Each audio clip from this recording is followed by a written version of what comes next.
Enfermedades reumáticas por microcristales, condrocalcinosis. Vamos a hablar de la condrocalcinosis. Es una enfermedad reumática producida por el depósito de cristales de pirofosfato cálcico en las articulaciones, que se presenta generalmente en edad avanzada, alcanzando entre el 30 y 60% de las personas de más de 80 años. Se le llama también pseudogota debido a que se parece mucho a la artritis gotosa en sus episodios de artritis intermitente. Y se puso este nombre tras identificar los cristales de pirofosfato cálcico en el líquido sinovial. Entonces se entendió que no era una verdadera gota, sino más bien un ataque de dolor muy parecido a la artritis gotosa aguda. En la etiología diremos que existen varias familias en las que la enfermedad se presenta en varios miembros de la familia y suele iniciarse en la tercera a la quinta década de la vida, bastante pronto. Generalmente puede afectar en forma poliarticular y en forma grave. Es una excepción. En realidad, el mecanismo de transmisión parece ser autosómico dominante y se han encontrado defectos genéticos en los cromosomas 5q y 8q. Debe sospecharse de estos casos cuando la condrocalcinosis se da en etapas tempranas. Lo que más frecuentemente ocurre es que la condrocalcinosis se asocie a otros cuadros clínicos, otras enfermedades, sean metabólicas o endócrinas. En esta lámina podemos ver las enfermedades asociadas a los depósitos de pirofosfato. Entre ellas están el hiperparatiroidismo primario, la hipercalcemia hipocalciúrica familiar, la hemocromatosis y hemosiderosis, la hipofosfatasia, hipomagnesemia, la ocronosis o alcaptonuria, la misma gotofasia, la condrodisplasia, la condromatosis, la hiperostosia anquilosante vertebral y otras enfermedades entre las que se ven frecuentemente la osteoartritis, la amiloidosis, la diabetes mellitus, las cirugías previas en la articulación, la espondilitis anquilosante, etc. Los estudios radiográficos y las biopsias son las que evidencian una mayor incidencia en las mujeres. La relación mujer-varón es de 2 a 3 en mujeres por un varón. Y hay una fuerte asociación con la edad. Es muy rara, salvo las formas familiares, que se presenten en menores de 50 años. La prevalencia va incrementando poco a poco y se encuentra de 10 a 15% en pacientes de 65 a 76 años y del 30 al 60% en pacientes mayores de 80 a 90 años. En la condrocalcinosis aumenta el contenido de sales de calcio en forma de pirofosfato cálcico que se hace insoluble y forma microcristales. Los microcristales se van agrupando, aumentan el tamaño y llegan a formar líneas, bandas calcificadas que pueden verse en las radiografías convencionales. La calcificación normalmente ocupa solo una parte del cartílago y no suele producir síntomas, pero a veces pueden quedar formas libres de estos microcristales y producir inflamación, ocasionando un cuadro muy parecido a la gota, por eso se llama pseudogota. El depósito de los cristales de pirofosfato cálcico favorece el deterioro del cartílago articular, haciéndole perder sus cualidades fisiológicas para amortizar el impacto de los movimientos y los pesos. Aumenta su fragilidad, haciéndolo propenso a la instalación de otras enfermedades como la osteoartritis. La condrocalcinosis se llama también la gran imitadora porque suele producirse cuadros clínicos parecidos a otras enfermedades. En la mayor parte de los casos es asintomática, pero puede presentarse como si fuera una pseudogota, una pseudoartrosis, una pseudoartritis reumatoide, una pseudoespondilitis anquilosante o una pseudoartropatía neurológica e incluso otros cuadros. El diagnóstico se basa en los síntomas clínicos. más frecuentemente en un episodio de monoartritis o oligoartritis intermitente asimétrica que se asocia con los típicos hallazgos radiológicos de calcificación de los cartílagos y la presencia de los cristales de pirofosfato cálcico en el líquido articular. En el análisis de laboratorio que se debe hacer al paciente, debe descartarse otras patologías de base. Por lo tanto, este análisis debe incluir calcemia, magnesemia, fosfatemia, fosfatasa alcalina, ferritina, ferremia y también capacidad de transporte del hierro, glucemia, hormonas tiroideas, ácido úrico, hormonas paratiroideas, etc. El estudio del líquido articular es la forma en la que se puede confirmar el depósito de pirofosfato cálcico.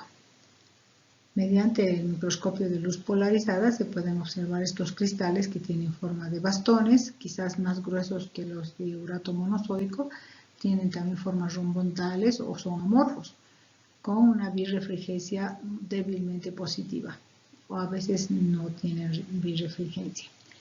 Existen pacientes con osteoartritis que tienen comúnmente estos cristales, pero que nunca han tenido sintomatología de condrocalcinosis. Entre los estudios de gabinete, lo que más se utiliza es la radiografía convencional. Es el método que nos puede mostrar la presencia de las calcificaciones en los cartílagos.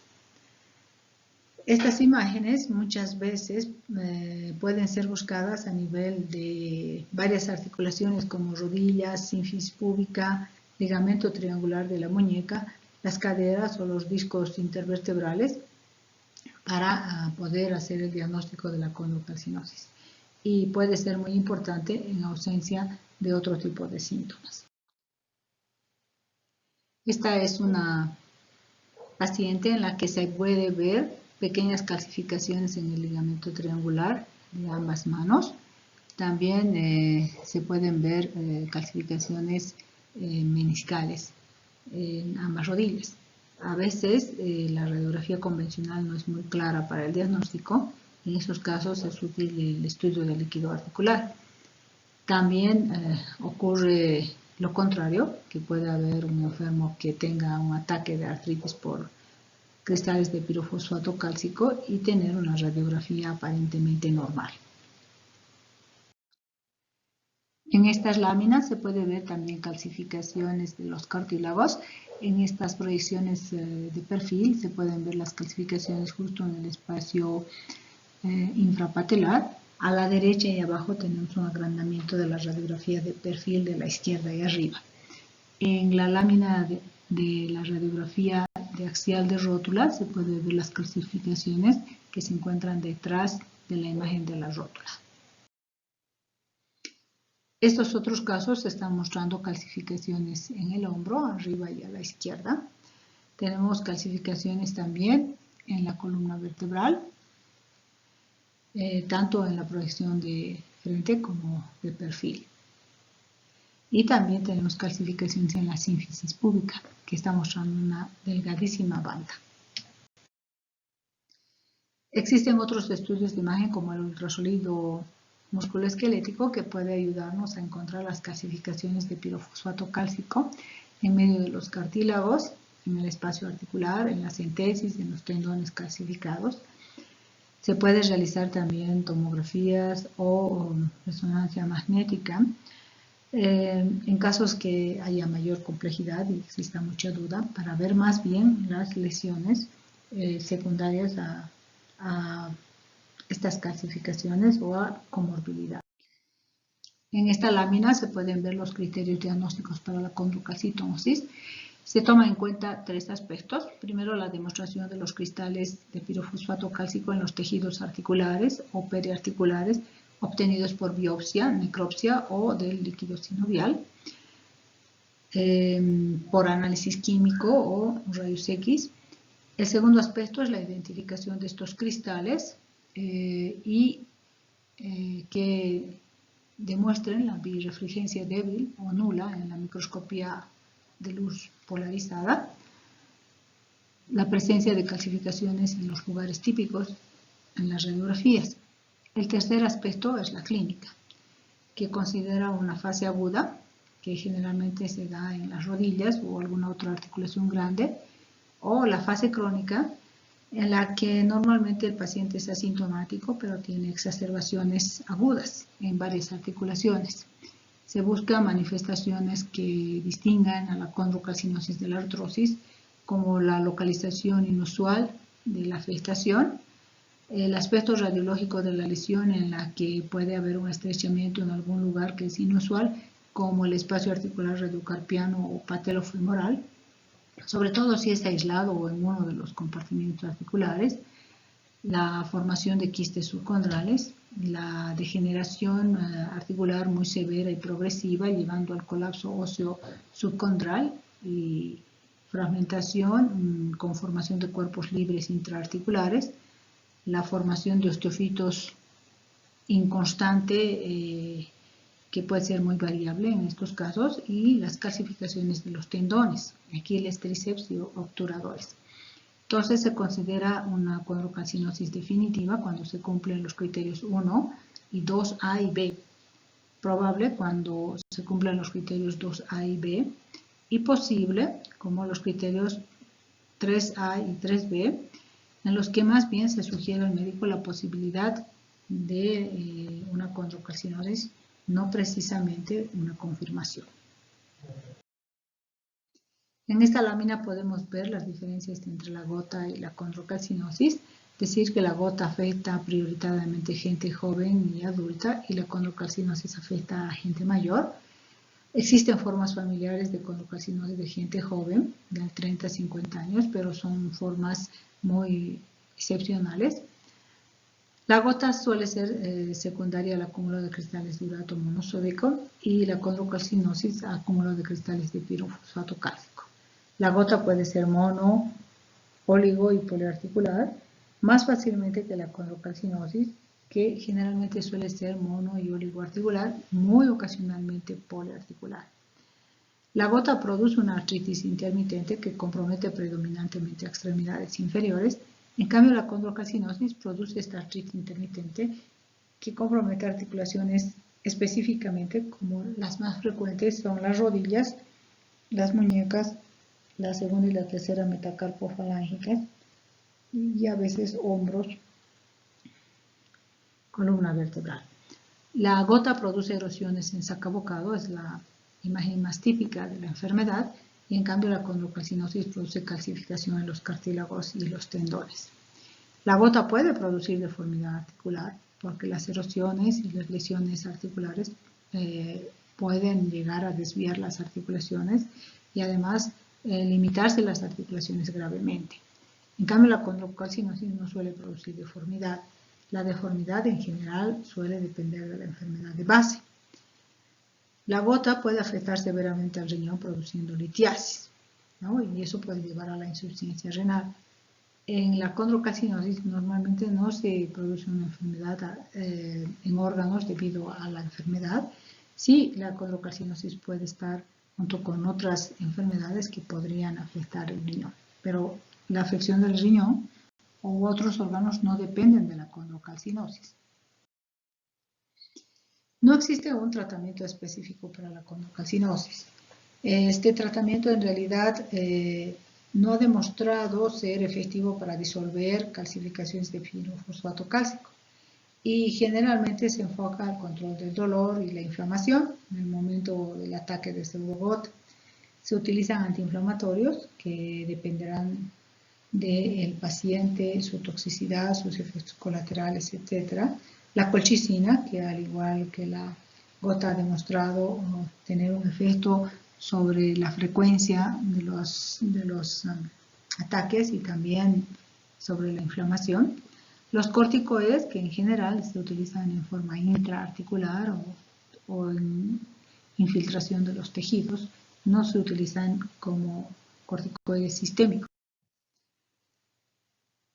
Los enfermos que están en la fase intercrítica y son asintomáticos solo requieren de recomendaciones como bajar de peso, hacer ejercicio, buscando prevenir el desgaste articular mediante el movimiento y aumentar el tono muscular. El tratamiento de la enfermedad de base puede disminuir la frecuencia de los episodios de inflamación. Aunque la mayor parte de los pacientes con condrocalcinosis es asintomática y no tiene complicaciones, porque la calcificación de los cartílagos no trae grandes consecuencias, existen otras formas que tienen manifestaciones clínicas y lesiones articulares muy pronunciadas. El deterioro articular es muy variable, puede ir desde la simple ablación subcondral hasta el hundimiento de las superficies articulares o la amputación de una o varias epífisis. Entonces, la evolución depende sobre todo del contexto del paciente y la comorbilidad. En conclusiones, diremos que la condrocalcinosis es una enfermedad reumática causada por el depósito de cristales de pirofosfato cálcico en los cartílagos articulares en tesis y tendones paraarticulares. Su curso clínico en la mayoría de los casos es asintomático, pero puede dar episodios de inflamación con gran impotencia funcional. Su detección y tratamiento sintomático debe estar acompañado con la vigilancia de las enfermedades metabólicas y endocrinas a las que frecuentemente acompaña. Gracias por su atención.